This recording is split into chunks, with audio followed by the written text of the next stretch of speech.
Falomerahambantsika rehetra amin'ny anaran'i Jesosy anio fahavalon'ny volana febroary 2024 ny tenako. Fantaro amin'ny voa ny azo. Ny tenin'Andriamanitra izay hoentina amintsika androany dia ao amin'ny Jeremia 7:1-7. Toy izao ny vaky ny teny amin'ny anaran'i Jesosy. Ireo mpitondra ratsy sy ny mpanjaka mpamonjy.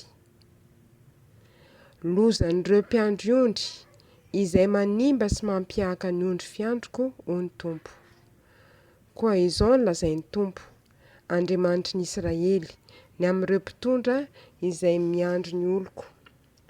Efa nampihaka ny ondriko sy nandao azy ianareo, fa tsy nikarakara azy. Koa indro, hovaliako ianareo noho ny ratsy nataonareo, hoy ny Tompo.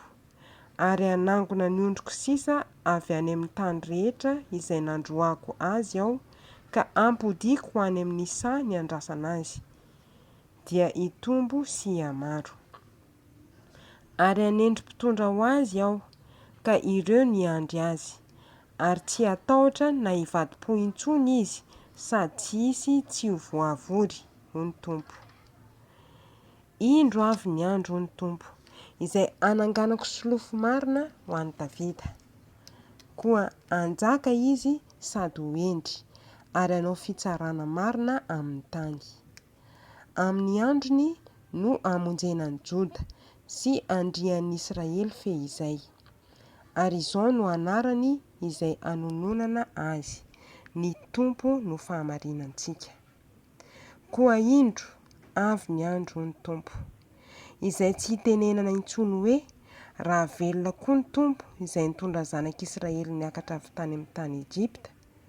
Fa izao kosa raha velona koa ny Tompo izay nitondra ny taranak'Israely niakatra sady nitarika azy avy tany amin'ny tany avaratra sy avy tany amin'ny tany rehetra izay nandroako azy, dia onona ao amin'ny tany izy.